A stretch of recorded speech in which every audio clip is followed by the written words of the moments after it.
Hi guys, kumusta po kayo? For today's video guys, mag-update lang ako sa aking bukol.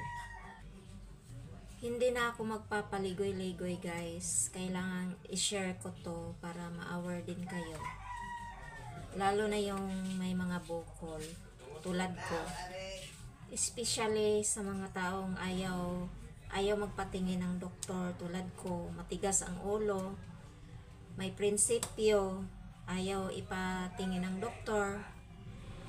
Kailangan itong malaman guys. Huwag kayong magpanik pag mangyari ito sa inyo.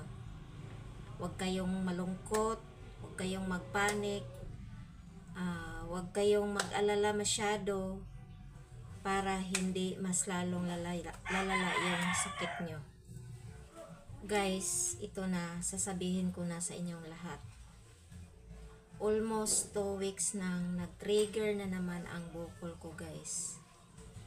Umiiwas ako sa mga pagkain na bawal. Pero nagbubuhat ako ng mga mabibigat. Naglalaba, naglilinis, o kahit anong ginagawa ko. Hanggat kaya ko, ginagawa ko guys. So ito ngayon ang nangyayari. Lumaki na naman uli yung bukol ko. Pero unlike nung December 2023 na walang tigil ang sakit, hindi katulad nung December 2023 guys na walang tigil ang sakit at kati. Ngayon, sa sakit lang siya pag meron akong ginagawa like maglilinis ako, nagluluto ako ng mani kasi maganon-ganon ako mag-ayag sa mani para maalis yung oil. Tapos guys, nagluluto ako ng mani sa oven. Tinatawag na bake. Tapos yung oven, grabe ang radiation niyan. Kaya siguro lumaki yung bukol ko. Kasi kaharap ko lagi yung mainit at saka radiation. At naglalaba din ako guys. Kasi ayaw kong iasa sa mga sa asawa ko or sa sahod ako. Ayaw ko, hindi ko ginagawa yun. Talagang ako ang maglalaba. So ngayon, yung asawa ko na ang gumagawa sa lahat. Nagpapahinga na lang ako guys, which is talagang nakakaboring. Wala akong ginagawa dito sa bahay, sitting pretty lang para hindi nasasakit yung bukol ko. Tapos guys, pag nakahiga ako, pag naka-flat, sasakit yung bukol ko. Kaya bumili ako ng folding bed na parang ganon lang. Pag ganon, pwede maganon yung sa ibabaw para hindi ako ma-flat. Kasi pag ma-flat, maano yung ugat ng bukol ko, sasakit siya. So ang hirap talaga guys, hindi ko magawa ang gusto kong gawin. Nakaka-bored pag wala akong ginagawa. Kahit magpupunas-punas lang ako, sasakit siya. Talagang kailangan lang ng uupo lang at hindi gagalaw yung kamay ko. Kahit maghugas ako ng pinggan, sasakit siya.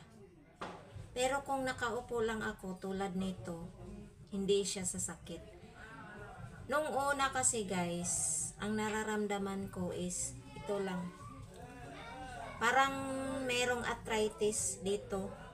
Palipat-lipat kasi yung sakit. Palipat-lipat yung sakit guys. Dito. Tapos dito. Dito na naman.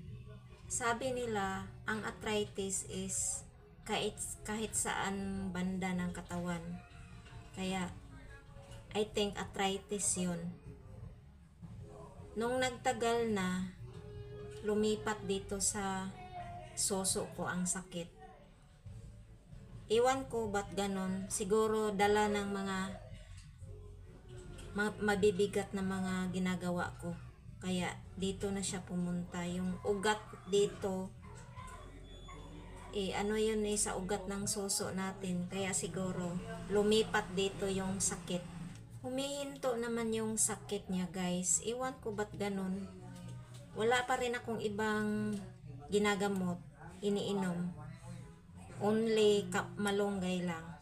At saka binalik ko yung CMD. Kakalma yung sakit niya pag makainom ako ng CMD. Kaya lang nakakapayat. Kaya ginawa ko twice a day. Twice a day akong iinom ng CMD.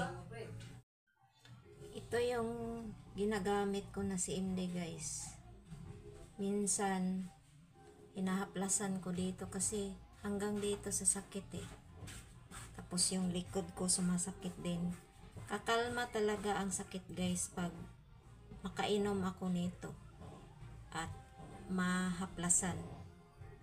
So sa ngayon guys, umiinom ako ng ferrous sulfate everyday para hindi maglow yung blood ko.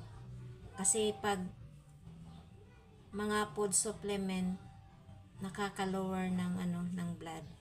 Tapos anemic person ako kaya umiinom ako ng ferrous sulfate everyday, isang beses lang.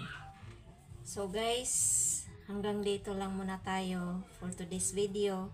Sana po mag-subscribe po kayo at mag-update ako uli sa aking bukol kung anong mangyayari nito by the next month. Advance Merry Christmas everyone and Happy New Year. God bless us all. Thank you for watching guys at sana ipagdasal niyo po ako. Tulungan niyo po ako.